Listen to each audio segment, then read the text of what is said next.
that they would put down. You have that right, and they can't pass a law that takes away that right. Secondly, if they do, it's unconstitutional. Thirdly, no state may convert a secured liberty into a privilege and issue a license and a fee for it. And if they do, you can ignore the license and the fee and engage in a right with impunity. Shuttlesworth v. Birmingham, Alabama. And since you have not willfully done anything evil, you have relied on your Constitution and on the Supreme Court decisions, you have a perfect defense to the charge of willfulness. So you could not have been charged with willfully not going and getting the license. Does everybody see that? Okay? You have a perfect defense. United States v. Bishop, 412 U.S. 346. Defines willfulness as an evil motive or intent to avoid a known duty or task under the law with a moral certainty. Obviously, you didn't do that, did you? Because you have a perfect defense. You relied on previous decisions of the Supreme Court, Shuttlesworth and Murdoch and Marbury. You relied on your constitutional right to travel freely and unencumbered, pursuant to Shapiro v. Thompson. So you have a perfect defense. So now where are we at? Your Honor, may it please the Court, I motion for dismissal with prejudice, failure to state a cause of action for which relief can be granted, and I would like to motion to dismiss, and I'd like my costs and fees for having to defend this frivolous case. Now, you have a right to collect your time for going to court, all right? You submit your bill, you submit your proposed order, you fill out your own proposed order. That makes the case go faster, and the judges kind of like that, and it intimidates the hell out of the prosecutor when you do your own order. Now, let's say, well, that's how you interpret that, sir. That's right, sir. That is how I interpret it. And 16th Am Jurisprudence, 2nd, Section 97 says that it shall be interpreted in my favor because I am the clearly intended and expressly designated beneficiary of the citizen for the protection of rights and property. See Briars v. United States, 273 U.S. 28.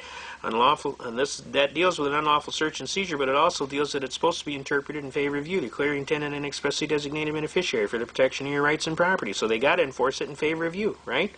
Now, Boyd v. United States comes next.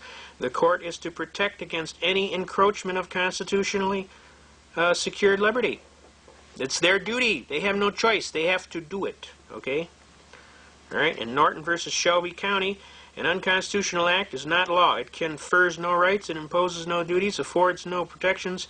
It creates no office. It is in legal contemplation as inoperative though it had never been passed.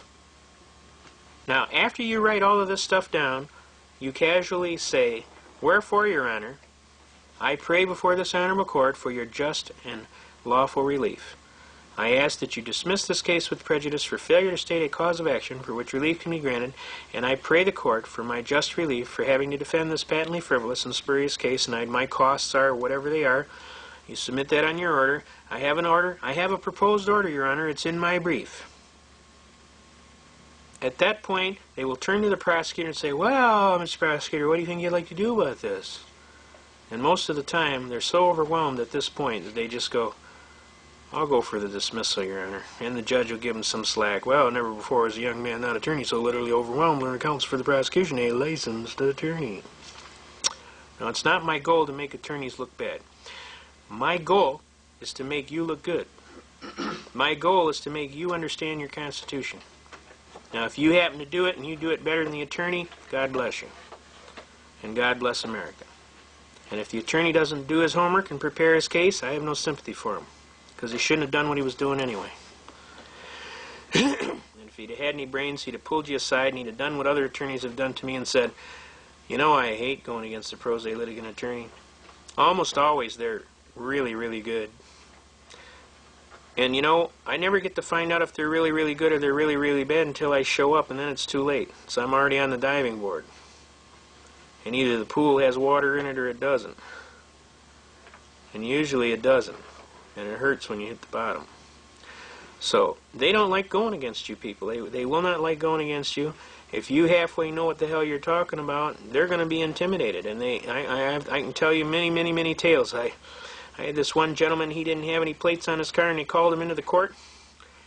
And he was standing in the hallway, and the prosecution said, "Would you come over here, sir? I'd like to talk to you." He came in the office, and he sat down.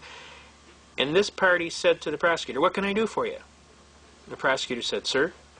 He said, "What can I do for you?" He said, "Well, it's not what you can do for me. I'm the prosecutor. What do you want to do in this case?" "Well, I assumed there was something I could do for you. You called me in here." "Well, what do you want to do? How do you want to plead on your case?" Well, I don't intend to plead, sir. I intend to answer in the form of a demurrer, such that I do not acquiesce to quasi-jurisdiction, because that's an issue to be brought up in my pleadings and briefs to file with the court. The guy's mouth was on the ground. He said, "Are you an attorney, sir?" He says, "No, I'm a truck driver." The guy absolutely was in a panic. I had the same gentleman, later he was working as a bricklayer, and he did the same thing. Told the prosecutor he was a bricklayer, and the guy's jaw was on the ground. See, they don't anticipate that people that are in other jobs other than theirs have any brains. And it blows their doors off when all of a sudden this bricklayer or this truck driver can come in and argue law, and all of a sudden it's like, shoot, this guy's good. I have to treat him like he's an attorney. So what did this guy do? The first thing he does out of the chute, he walks up to the judge and he tells the judge, he says, "Judge, I'm going to dismiss this case." Because he realized he was going to get hammered.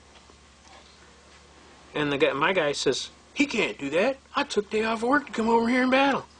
I told him, I said, "Shut up, sit down, relax, you won. Don't say nothing. You won." And the judge broke out laughing because this guy didn't want to quit.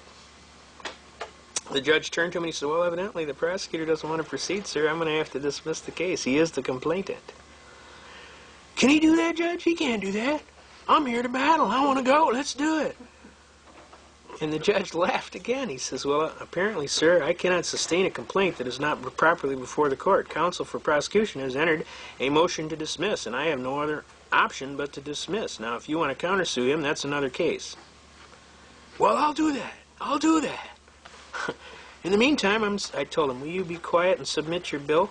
Submit your bill. You won. Submit your bill for your damages." So he did. He said, "Well, I'll submit my bill then, Your Honor, for my costs and fees for having to defend this frivolous case." And the judge smiled, because people don't usually do that. But if you win, they are required to pay you. That's the rules. If you lose, you pay.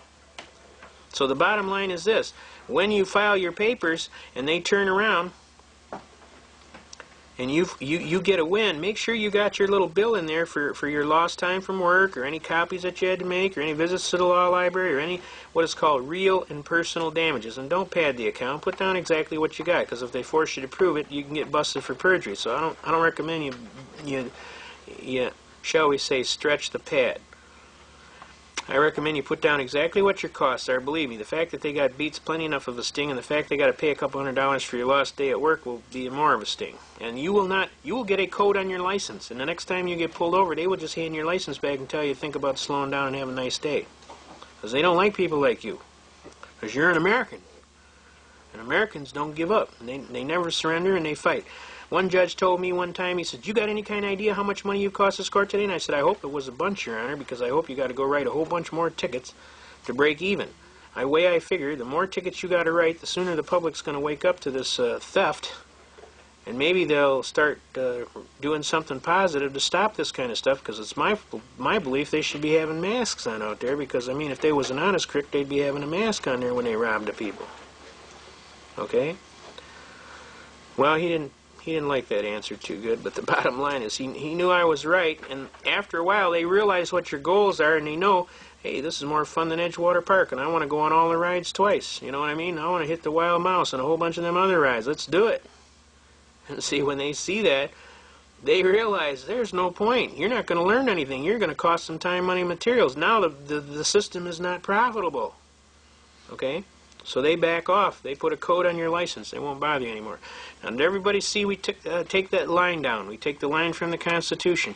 We take the line from the right. Now let's think up another right. How about the right to work? Contract your labor and your skill and your time of life as you see fit. Now, your right to work is protected by the Constitution under the First Amendment. Again, you have a right to work and contract your labor and your skill and your time of life as you see fit. I get hauled into court before the chief judge of this big court here in Oakland County. I won't give you the judge's name because he was a fair judge and a good judge, and I'm going to let him slide. But the bottom line is this. He looked just like Abe Lincoln. I mean, exactly. He was the spitting image. And he leans over the chair and he says, "Well," he says, "it's been reported to me, son, that you don't have a license to practice law. Is that correct?" And I looked up at him and I said, "Judge, I'm not practicing. I know what the hell I'm doing." And the whole court broke out laughing. He said, "That's pretty good. That's pretty good. I like somebody with a sense of humor." He said, "But that doesn't change anything, son. you have to have a license to practice law. And I said, Your Honor, I'm an unenfranchised common law free man. I live at the common law. I am not a participant